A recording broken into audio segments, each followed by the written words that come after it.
Thank you, Mr. Chairman.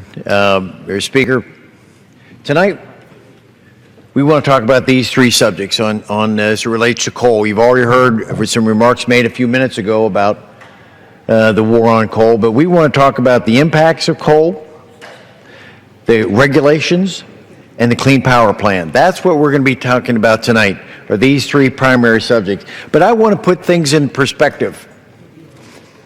We want to talk about how does this coal industry, you hear us, many of us that come from coal country, we've been fighting about coal, fighting for coal. Why do we do that? Look at the impact. For those of you that aren't coming from a coal community, now we mine coal in 27 states, but just look at this, the impact, what it has between coal mining at $58 billion a year, and then the generation of power from coal totals $142 billion. Now maybe that doesn't mean a lot to a lot of folks, but 142, put that in context with the automobile industry. All of us are familiar with cars. We hear the commercials on television. We know about the discussion about how you got to have the latest car. This is bigger than the car industry. The automobile industry is $130 billion. That's why many of us all across this country are concerned about this future of the coal industry. It's larger than the automobile industry. I want you to understand that. Everyone should make sure they grasp the impact of that. But this war on coal that many of us have been talking about for some time, I want to make sure that people understand how it affects us individually and affects a state like West Virginia. Just 7 years ago, the unemployment rate in West Virginia was the 7th best in the country. 7th best in the country. But after 7 years of a war on coal, after regulation after regulation after regulation, West Virginia's unemployment rate now has dropped to we're the last place in the nation. Think about that impact for all of us. You go from number 7 to 50th in just 7 years. Combine that with the families of our coal miners. And just in the past 3 years, 45% of the coal miners in West Virginia have lost their job. 45%. These are people. These are real people. They're not statistics. Shimkus from Illinois uses this chart. I want to give. He has shown this over the years. My 5 years in Congress to show these are the people we're talking about. All over this country are losing their job, but in West Virginia, it's 45% of them have lost. In the coal fields of West Virginia, the unemployment rate is staggering, and that hasn't stopped the administration. We're talking about unemployment rates in counties 2 and 3 times the rate of the national figures. 13.5%, 13%, 12%, 10%. That's tough for a family, a community, a state, all to be able to survive for that.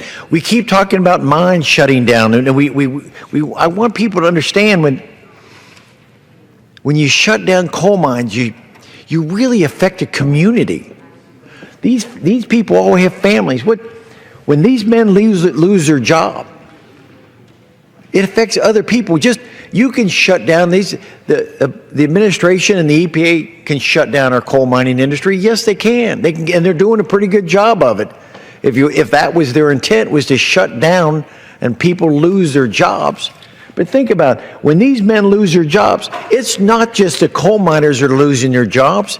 It's the other individuals in the community. We're talking about the railroad workers, the barge operators, the trucking industry, all that come to pick up the coal at the mine, to take it to the power plant, the machinists, the concrete suppliers, the people that put the conveyor belts in the building that we have to do with it, all of them lose their jobs. The timber industry. Then go outside.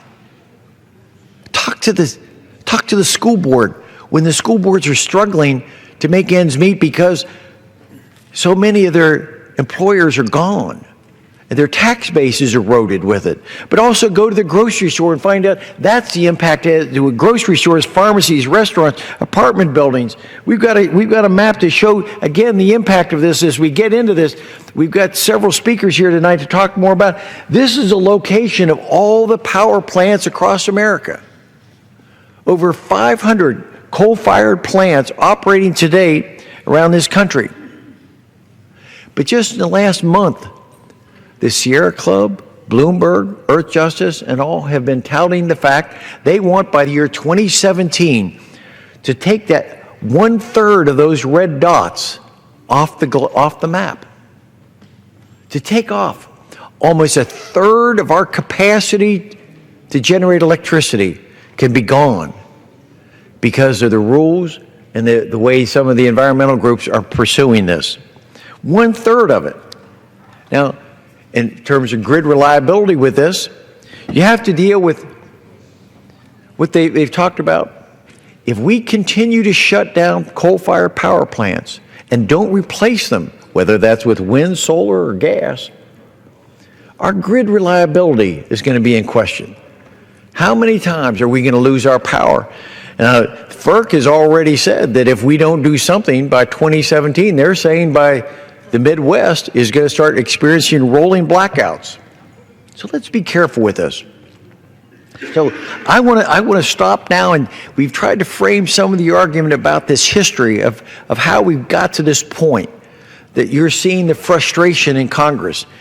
But I wanted to put that again in context. This industry is bigger than the automobile industry. But we don't have the big communities. We don't have the Detroits and the Grand Rapids. We just have Farmington, Lumberport, small towns that make up the backbone of rural America. That's what we're trying to fight for.